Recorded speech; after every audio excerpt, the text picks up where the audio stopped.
Comment un homme accusé d'avoir exploité des mineurs a-t-il pu fréquenter des présidents, des milliardaires, puis mourir en prison avant même d'être jugé? Cette histoire, c'est celle de Jeffrey Epstein, un financier aussi discret que mystérieux, devenu millionnaire, avant de se retrouver au centre d'un scandale sexuel mondial mêlant pouvoir, argent et silence. Cette vidéo n'a pas pour but de relayer les rumeurs, les théories qu'on peut voir en ce moment sur les réseaux. Cette vidéo est juste faite pour montrer le parcours qu'il a eu, son ascension à sa chute. Si vous aimez ce genre de vidéo, n'hésitez pas à me le dire en commentaire et abonnez-vous. Bonne vidéo.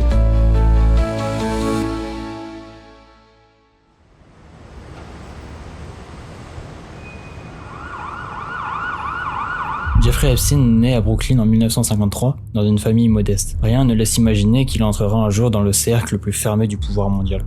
Il commence sa vie professionnellement comme enseignant, puis change rapidement de trajectoire et s'approche du monde de la finance. À New York, au fil des années, il parvient à se faire une place autour de Wall Street, où il se présente comme un gestionnaire de fortune pour des clients vraiment riches. Sa fortune grandit et sa vie, son mode de vie devient extrêmement luxueux. Pourtant, l'origine exacte de son argent, personne ne le sait. Il développe une image d'un homme cultivé, philanthrope, mais rien de tout ça. Il finance des projets scientifiques universitaires, notamment celle pour Harvard University, ce qui renforce son image auprès de l'élite intellectuelle. Peu à peu, il tisse un réseau impressionnant composé de responsabilités politiques, de chercheurs, de personnalités médiatiques. Vu de l'extérieur, Epstein semble être un homme influent qui navigue avec aisance dans la sphère des plus puissants. Pourtant, derrière cette image respectable, se cache un tout autre visage.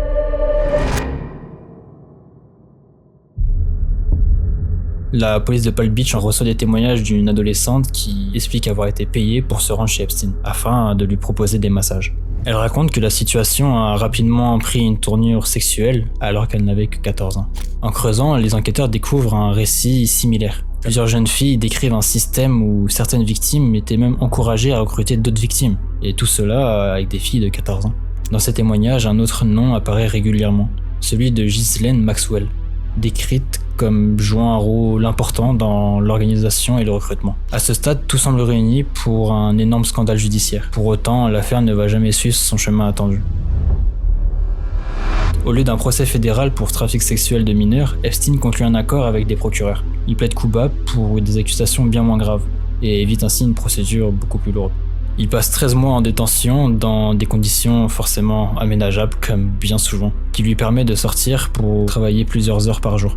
Cet accord conclut également des dispositions qui compliquent d'éventuelles poursuites contre d'autres personnes impliquées dans cette affaire. Pour beaucoup d'observateurs, cette décision donne l'impression que la richesse et les relations d'Epstein ont pesé dans la balance. L'affaire semble alors s'éteindre doucement dans l'opinion publique. Des années plus tard, lorsque les autorités relancent sérieusement les poursuites, elles saisissent de nombreux documents. Parmi eux se trouve un carnet de vol de son avion privé, un carnet où il y a de nombreuses adresses qu'on appellera le Black Book. Cet élément révèle l'étendue de ses contacts à travers le monde. On y voit défiler des noms connus issus de milieux politiques, économiques et culturels. Il est cependant essentiel de vous rappeler que si votre nom figure dans cette liste, ça ne constitue en rien une preuve d'implication dans un crime. C'est juste une liste qui confirme que vous connaissez Epstein. Mais cette liste montre que Epstein était intégré dans un cercle très influent. L'enquête met également en lumière les différentes propriétés d'Epstein. Il possède un immense manoir à Manhattan, un ranch isolé au Nouveau-Mexique et surtout une île privée dans les Caraïbes, appelée Little St. James. Lors des perquisitions, les autorités saisissent du matériel informatique, des supports de stockage et d'autres éléments qui deviennent des pièces importantes dans le dossier judiciaire. Ces lieux symbolisent la double vie d'un homme qui évolue dans les salons du pouvoir et dans un univers beaucoup plus sombre que le nôtre. On est en juillet 2019, Epstein est finalement arrêté par les autorités fédérales. Les charges cette fois-ci sont bien plus lourdes et concernent le trafic sexuel de mineurs. Le risque de prison à vie devient réel et l'affaire devient brutalement au centre de l'attention médiatique mondiale. Dans l'affaire Jeffrey Epstein. Beaucoup pensent que le procès permettra enfin de mettre la lumière sur tout son réseau, mais ce moment n'arrivera jamais. Le 10 août 2019, Epstein est retrouvé mort dans sa cellule, au Metropolitan Correction Center à New York. Les autorités concluent à un suicide, mais les circonstances soulèvent de nombreuses interrogations. Des défaillances dans la surveillance sont révélées et 2 gardiens sont poursuivis pour avoir falsifié des registres. Même si aucune preuve officielle ne démontre l'intention d'un tiers, la mort d'Epstein nourrit durablement le doute d'une opinion publique. Après la mort d'Epstein, l'attention se tourne vers Ghislaine Maxwell. Arrêtée puis jugée, elle est reconnue coupable d'avoir participé au recrutement et à l'exploitation de mineurs. Sa condamnation à 20 ans de prison constitue l'un des rares jugements majeurs liés directement au réseau d'Epstein.